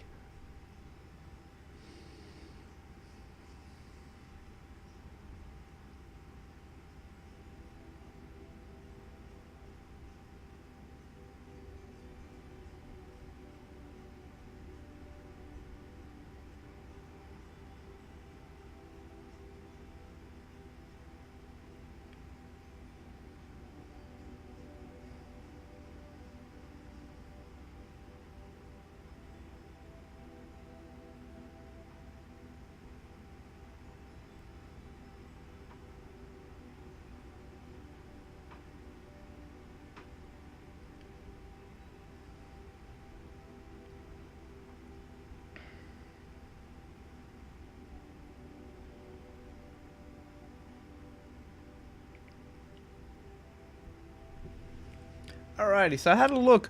Didn't catch anything in terms of love emotional reading, so to speak, but I get the feeling that this is potentially because your energy is very unwound. Usually an energy is like a, you know, it's got almost like a ball-like shape, and it spins, and it's got this nice, you know, flow to it. Yours is almost like a campfire, but without the rocks around it. It's sort of like flaring up here and there, and it's touching out, and it's spreading a little bit, and it's sort of singeing the surrounding areas. And I get the feeling that it's this that is keeping people a bit arm's distance away. They're like, it's nice, but I just don't want to touch that. That's I don't want to get burnt. You know, it's like how you sit close to a fire and you're just like, well, I'm enjoying the warmth, but I don't want to get too close because I don't want to get burnt. So again, I didn't pick up on anything because that was more what was catching my attention here, in the sense of the surround. You probably need to pull yourself in a little bit, in the sense of not trying to don't stop being who you are, but more in the sense of, you know, don't go flaring out everywhere. You know, try to concise yourself a little bit, make it more like a space heater than a campfire, because at the moment people aren't wanting to connect and get close to you because there's this potential to be burnt, so to speak. Yeah, because it feels like the area around your energy has been singed, like you maybe had a blow up recently, and that's why you're a little bit all over the shop. Doesn't feel like you're always like this though. It feels like it's just this event right now that's got you a little bit wound up and a little bit, you know, sort of like, again, campfire analogy. There's a lot of wind, so there's, you know, embers being thrown off and catching the surrounding leaves, and you know, you're flaring into the faces because that's the way the wind's blowing. So more environmental and things happening recently than really this is how you are all the time. But any feedback you want to provide would be fantastic. I think I'm starting to fade a little bit now that the hunger's kicking in. So, but no, thank you for being part of this stream with me. I enjoyed doing it with the video cam. It was a lot of fun to be able to use my hand gestures, talk to you guys, actually make it a little bit more personal. So, because It's why I'm here. I appreciate you guys. I love you all being here, and it's why I do it. I mean, if it wasn't for you, I would just be some retarded Australian sitting here talking to himself. So, thank you guys. Really appreciate it. Feel free to email me, as I've said before. That's my personal email, so you can catch me through there. I'm going to drop my Discord and the div cord that I'm rebuilding into my channel feed, so catch those. You can add me over there. But thank you for all your queries. I had a great time. I hope you guys enjoyed the stream as well. And love and good vibes be with you.